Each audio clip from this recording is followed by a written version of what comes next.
Welcome back to the Beginner PLC Mega-Project.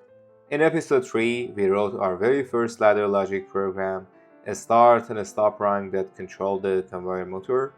But you probably noticed something awkward. The motor only ran while the start button was held down. That's not how real machines work. In this episode, we'll fix that by learning about latching circuits and interlocks. These two concepts are everywhere in automation.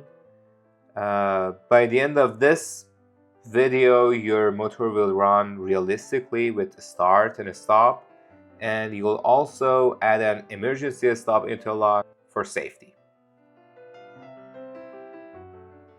Let's imagine this. You're an operator on a packaging line. Every time you want the conveyor to run, you'd have to hold down the start button continuously. As soon as you let it go, the motor will stop. That's exhausting and completely impractical. Instead, we want the motor to stay on after start button is pressed until either a stop or emergency stop is pressed. That's where latching comes in. A latch, also called a seal-in circuit, is when an output keeps itself energized once it's on. We have two approaches for implementing that we're going to see in this video. Let's add safety. The most important interlock in any machine is the emergency stop or E-stop. E-stop must always override everything. If the E-stop button is pressed, the motor must stop instantly. When E-stop is not pressed, the contact is closed and the circuit can run. And when E-stop is pressed, the contact opens and the motor drops out immediately, even if a start is pressed or motor is latched. This is the PLC Beginner Mega-Project playlist. We're building a complete packaging line step by step, learning timers, counters, alarms, and HMI along the way. Hit the subscribe button to follow the playlist.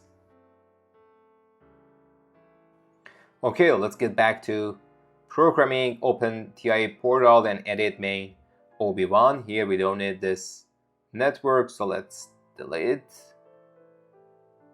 that. Okay, so let's add a new normally open contact, link it to the start button,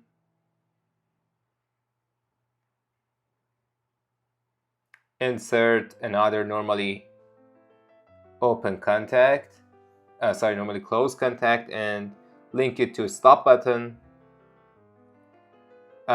We also want to add the emergency stop interlock, so add another normally closed contact here and link it to E-stop. Beautiful. So here let's add our output, insert a coil here, and link it to conveyor motor. Awesome. So now's the time to implement the latch circuit. To do that, we need to insert a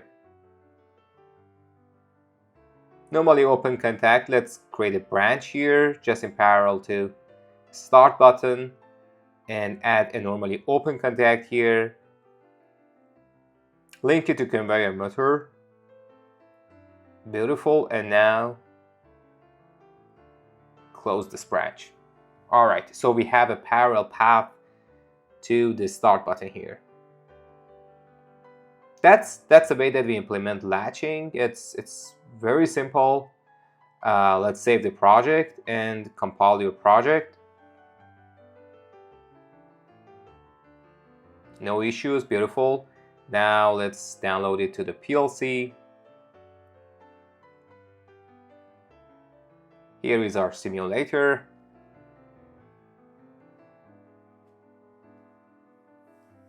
Let me pin it on the screen so we can see the status there. Click on load and download your program into the PLC. You see the light is green, so all good. Now let's monitor the OB1. Oh, before doing that, let's expand the simulator. As I mentioned before, in each episode, I'm going to introduce like a new feature of the PLC simulator. Here is our instance. If you click on this sim view, you can basically create sim table. Click on this little plus button, and here you can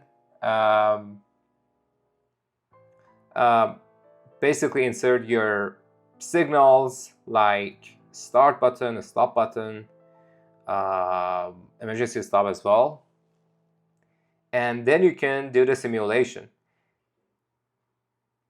And it's very easy to modify the state of the signals. Let's bring it to the monitoring state. Beautiful.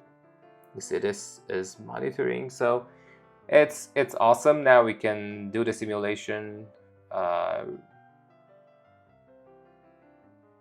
easier. So let me also bring it on the screen. Awesome. Let's monitor the OB1. As you can see, we have all the inputs: start, stop, stop in my sim table, and we don't need the output on the sim table. Beautiful. Let's save the project and go online, monitor the OB1.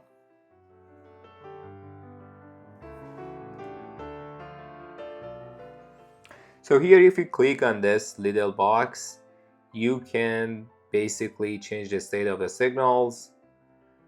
Let me click on the start button. So you see it's true now, and our motor started here. So now the start button is pressed. I release that. You see the start button is released, but the motor is still running. So we have the latch circuit here. You see that we do not have that awkward situation anymore. And if you hit the stop button, your motor stops. Let me run it again. Start, motor running, release the start, and then press the stop button, your motor stops working.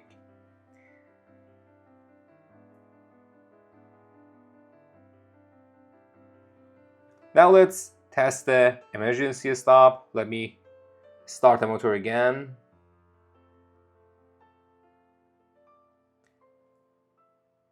And now I press the Estop button. You see that Estop is active now and conveyor motor stopped.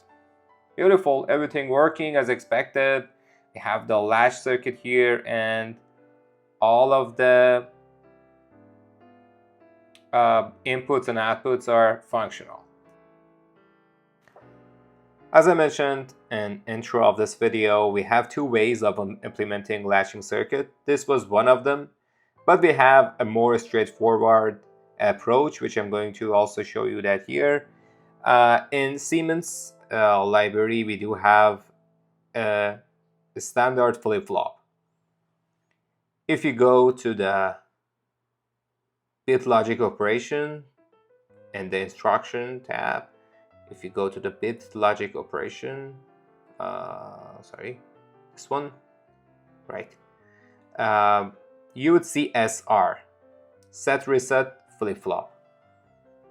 So this actually does exactly the same thing that we saw a few minutes ago.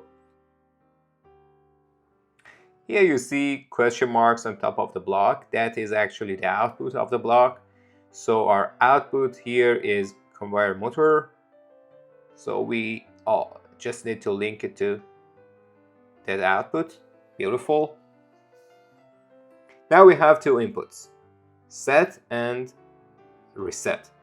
Set is actually the conditions that start the motor, and reset are the conditions that we want to have to reset or stop the motor, or any outputs basically. So here we have a start button as the input, and for reset we need to add another normally open contact and link it to a stop button. Depending on the actual push button that you use in your project, you can use normally open or normally close contacts here. Here my start button is normally open, and also I considered normally open contact for stop. I can also show you what you can do if your push button is normally closed. So just let's first add our emergency stop here. That is also another normally open contact. I will show you what you can do if your actual push buttons in your projects are normally closed. But yeah, that's it. It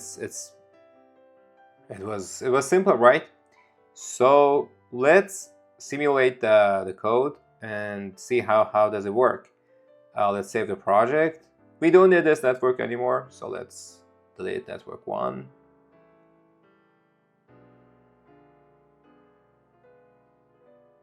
Also, we don't need this one here. Let's also delete this.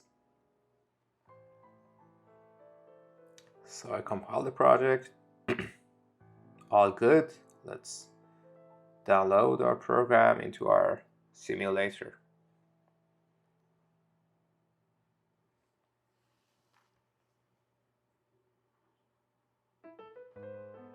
Okay, same as before. We can do the simulation by changing the state of our inputs.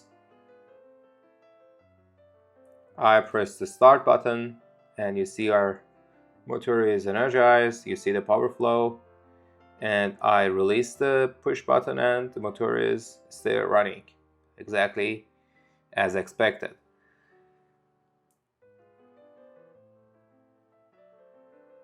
Now I press stop button and it stops the motor.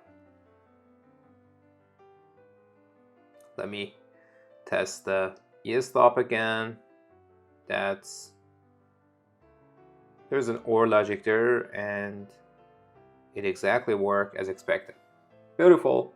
It was all about the SR block and just about the contacts. If you have normally closed push buttons in your project, you can use, let me change it to normally close. If you click on that little orange point, you can change the type of the contact that you have there. If you have normally closed, you can add a NOT gate here. Let me also copy and paste that here as well. And this would exactly act like the previous setting, and depending on the type of contact that you have in the project, you can either use NOT gate or just simply have your normally open on the reset inputs. Again, I'm gonna start the motor and you see the motor started. And if I press the stop button, it will stop the motor. Exactly as expected. Same thing for the emergency stop. Latch and interlock circuits are everywhere. Every conveyor, every mixer, every pump uses them. Without latch logic, operators couldn't work efficiently. Without interlocks, machines would be unsafe. So both are so important. In fact, safety standards require emergency stop to always override other controls, and usually e-stop is hardwired as well as programmed just to be absolutely safe. So today we solved the problem from last episode. We'll learn how to build the latch so outputs stay on until stop is pressed. We added an emergency stop interlocks for safety. We simulated start, stop, and emergency stop working together. Before I let you go, let me show you a useful section in the PLCSIM. If you see here on top of the SIM table, you have a tab named Tags, and from here you have access to all tags defined in your project. Here also you can choose which tags you want to see. You can filter them. So here I chose only inputs, and basically you can add them into your sim table. That's a useful feature, so it helps you to do your simulations.